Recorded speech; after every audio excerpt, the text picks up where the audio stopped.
Hi, I'm Deacon John Wilson, Education Enrichment Director for West Angeles Church. Wow, I did a video last week, I think, about making sure your student gets Algebra 2. So let me see if I can keep track here.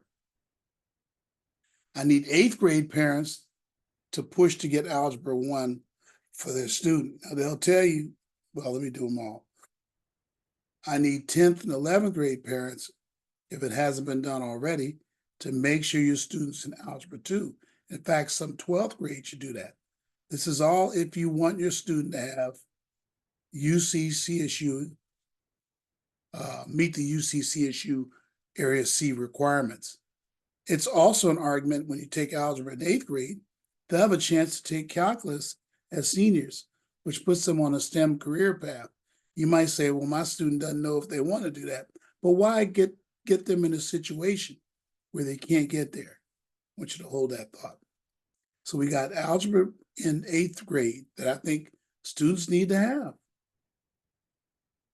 And this whole business of trying to decide for Black and brown students whether they're ready to take it or not should be superseded by parents who have the responsibility of their children. These schools act like it's their children. I need parents to stand up for their rights. Now I'm gonna do a video that talks about your rights. Maybe tomorrow. I'm gonna try to get it done tonight. But I don't like this telling parents that you're gonna decide for them. Counselors and schools, I don't like that. You middle school counselors and high school counselors deciding that students don't need to have Algebra 2, and parents want their students to go to college. What are you thinking? And parents, I need you to feel back here and press hard, and you realize you have a backbone, and push back as much as you can. When it fails, there are ways around your problem. Get a hold of me. But we have one other math we'll have trouble with. This business with Math 3, integrated Math 3. In schools, they have Math 1, Math 2, Math 3. I see it in some private schools. I see it in the ABC school district. And I thought I saw it in Paramount School District too, unless that's part of ABC. Long Beach does not do that in Math 1, Math 2, Math 3. Now that gets you in a precarious position, parents, when you have Math 1, Math 2, Math 3.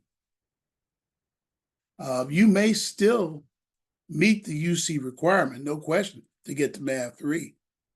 But now if you're trying to set up your student to be able to take calculus their senior year, or like advanced, some kind of advanced math, I'm not talking about statistics, like a function and stat trig type class. I think you need to, especially calculus though, I think you need to watch out for which Math 3 that they're giving your student. Let me show you something I saw at a very well-known private school. Shout out to one of my parents, you know who you are, for bringing it up. I also saw it at another private school. Usually when I see it at 2 schools, I assume something's common, where we have 3 different types of Math 3. I'm gonna talk about that right now and show you the UC CSU requirements and what it says about each math class. Okay, parents, what you're looking at now is the main page from a site called UC Doorways. UC Doorways. Okay, I'll put the link in the description below, but you can Google it and find it. And it says A to G course list. You click that, you type in the school's name. And like I said, I won't tell what this school is. I'll do that on my own, go to them and talk to them. But I have some concerns here. So before I go into my concern, you're looking at literally the A through G sections, the history classes at that school that are approved. Okay. Sometime I probably should go through this in detail. The English classes that are approved, that's area B. And area C is the math. So you see algebra and geometry, accelerated geometry, whatever, regular geometry, no problem. And you see they're both geometry courses, of course. You have intermediate algebra, which is really algebra 2. I don't even know if they offer it there anymore, because I think they're on this math 1, which is really an algebra 1 course. And this is interesting. Math 1 enriched is math 1. Doesn't matter. These courses are really algebra 1. You know, enriched is like honors or advanced. But then we get to math 2, and you see something curious. But it's not a problem with math 2, because these all are considered math 2 courses. Math 2 enriched, or math 2 essentials. That is not true with math 3. Look at math 3, everyone. In one case, you meet the pre-calculus requirement with math 3. Students that are assigned at this particular school to math 3 enriched, it actually meets the calculus requirement, because they're taking derivatives, things like that. They may not even have, they have a calculus class at the school too, but it's the same level as calculus. But then you have math essentials, which is another algebra 2 course.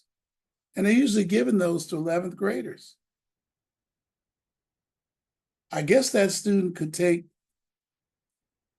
math 3 enriched or math 3, but I don't know if they're offering enriched at the school. It's just listed here.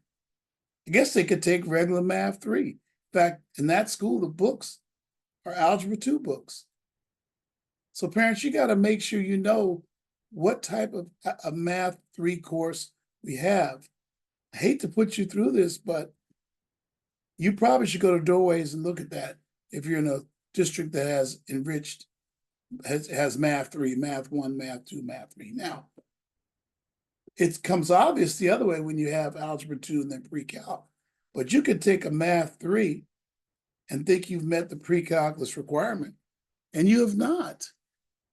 So I said, that's not all important to meet A through G. That's true, but what if a student wants to take calculus before they go to college? Just regular calculus. I don't know what's going to happen. People who took essentials, are they going to have trig and the things you need to take calculus? I don't think they will. So I'm saying here for you parents right now is, and I'll include that link below to that site where you can look up your school's curriculum. Just take your student's report card, go through all the courses, learn all you can about, and confirm that they're UC approved. So at least they can get in CSU or UC, and that would be affordable for you. Now, to you schools that are keeping students out of math 3, shame on you. Again, you're deciding for Black and brown students what you think they should take. Now, this is why I think the biggest place we see racism of any kind today, structural racism, is among people, well-meaning people on the far left, politically.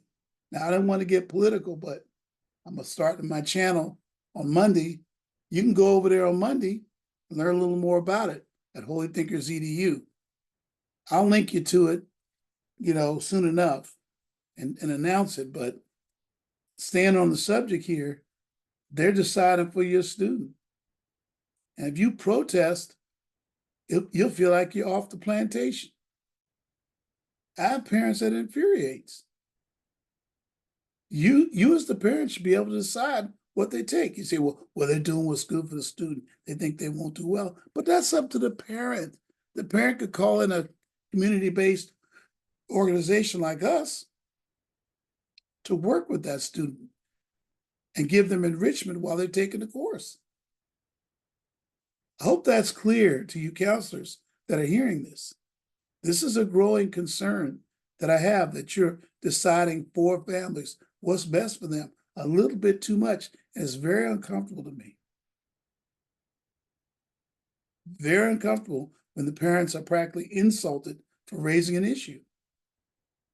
Last time I checked, this is a free country. Let's treat it that way. All right, remember, like and subscribe, please. Comment if you will. And remember, look at the description block. I have a link to that Doorways website. God bless you. Thank you very much.